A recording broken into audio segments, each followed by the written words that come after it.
ये कहानी है जेरी मैगवायर नाम के एक 35 साल के नौजवान की, जो स्पोर्ट्स मैनेजमेंट इंटरनेशनल में एक स्पोर्ट्स एजेंट का काम करते हैं। स्पोर्ट्स एजेंट का काम होता है अपने क्लाइंट के लिए बेस्ट सैलरी पैकेज लाना और उनके प्रोफेशनल मैटर्स को हैंडल करना। एक दिन जेरी के एक क्लाइंट को खेलते वक्त चोट लग जाती है और उस क्लाइंट का बेटा जेरी को कहता है कि उसके पापा को अब खेलना बंद कर देना चाहिए, क्योंकि इस बार को लेकर उन्हें 4 बार चोट लग चुकी है। पर जेरी उसकी बात नहीं सुनता है और उसे समझाने के लिए कुछ बहाना बना देता है। पर अंदर ही अंदर उसे बहुत बुरा लगता है और उसे इस बात का एहसास होता है कि उनकी एजेंसी सिर्फ अपने फ़ायदे के बारे में सोचते हैं और अपने फ़ायदे के लिए कितना नीचे गिर जाते हैं। इसके बाद जेरी स्पोर्ट्स एजेंसी के बेईमानी के बारे में एक मिशन स्टेटमेंट लिखता है और ज़्यादा क्लाइंट्स बनाने की जगह कम क्लाइंट्स बनाकर उनके साथ अच्छा रिश्ता रखकर काम करने के बारे में भी लिखता है और ये स्टेटमेंट प्रिंट करवा कर अपने ऑफिस के सारे स्टाफ में बांट देता है। सारे स्टाफ जेरी के इस सोच से प्रभावित होते हैं और जेरी की बहुत तारीफ करते हैं। लेकिन एजेंसी का मैनेजमेंट जेरी के इस काम के लिए उसे जॉब से निकालने का फैसला करती है और जेरी का ही एक कलीग बॉब शुगर उसे इस बारे में कहता है। इसके बाद जेरी अपने सारे क्लाइंट्स को फ़ोन करके उन्हें उसके साथ काम करने के लिए कन्विंस करने की कोशिश करता है। लेकिन दूसरी तरफ बॉब शुगर जेरी के सारे क्लाइंट्स को एसएमआई एजेंसी के साथ रहने के लिए और एजेंसी की ही सारी पॉलिसीज मानने के लिए कहता है और सब उसकी बात मान लेते हैं।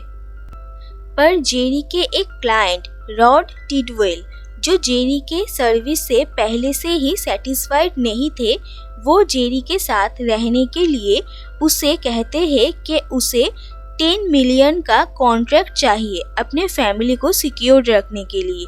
जेरी उसकी सारी शर्तें मानता है और उसे अच्छी कॉन्ट्रैक्ट्स दिलाने का वादा करता है।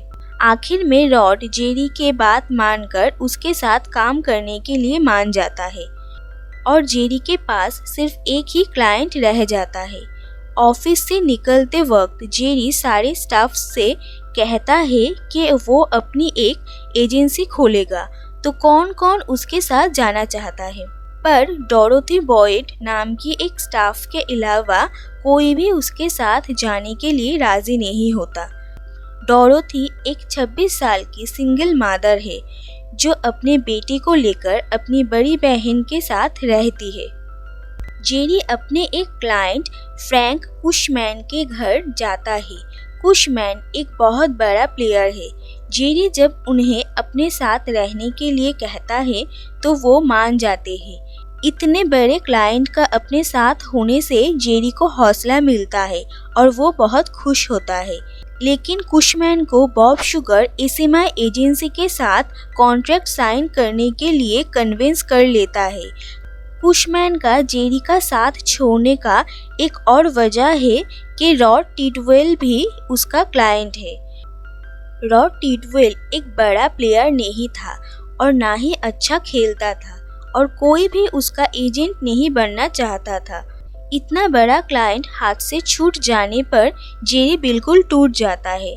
दूसरी तरफ अपने फियांसे के साथ आर्ग्यूमेंट करते हुए जेरी का उससे भी रिश्ता टूट जाता है। उसके बाद जेरी डोरोथी के करीब आने लगता है। डोरोथी बहुत पहले से ही जेरी को पसंद करती थी।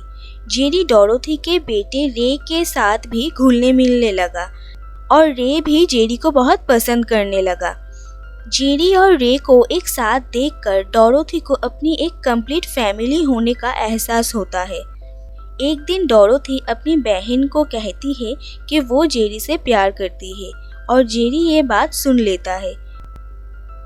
उसके बाद जेरी अपना सारा ध्यान रॉड की तरफ देता है, जो कि अब जेरी का एक लौता क्लाइंट था।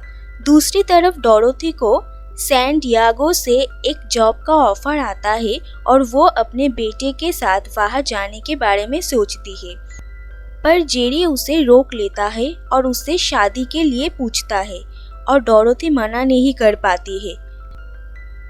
कुछ महीने मेहनत करने के बाद भी जेरी रॉड के लिए अच्छी पैकेज वाला डील नहीं ला पाता।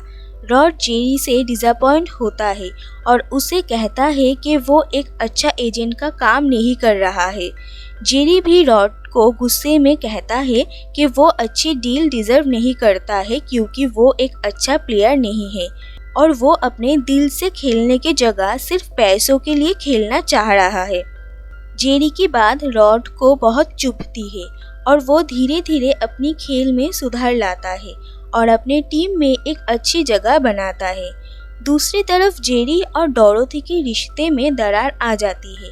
असल में जेरी इमोशनल होके और रे के ऊपर अपने प्यार की वजह से डोरोथी से शादी के लिए कहता तो है, पर अब वो इस रिश्ते को लेकर कंफ्यूज्ड है। डोरोथी को भी लगता है कि उसने जेरी से शादी कर उसके साथ कुछ गलत तो नहीं किया है। वो इस बारे में जेरी के साथ बात करती है कि शायद उनका रिश्ता इतना अच्छा नहीं चल रहा है और उन्हें अलग हो जाना चाहिए।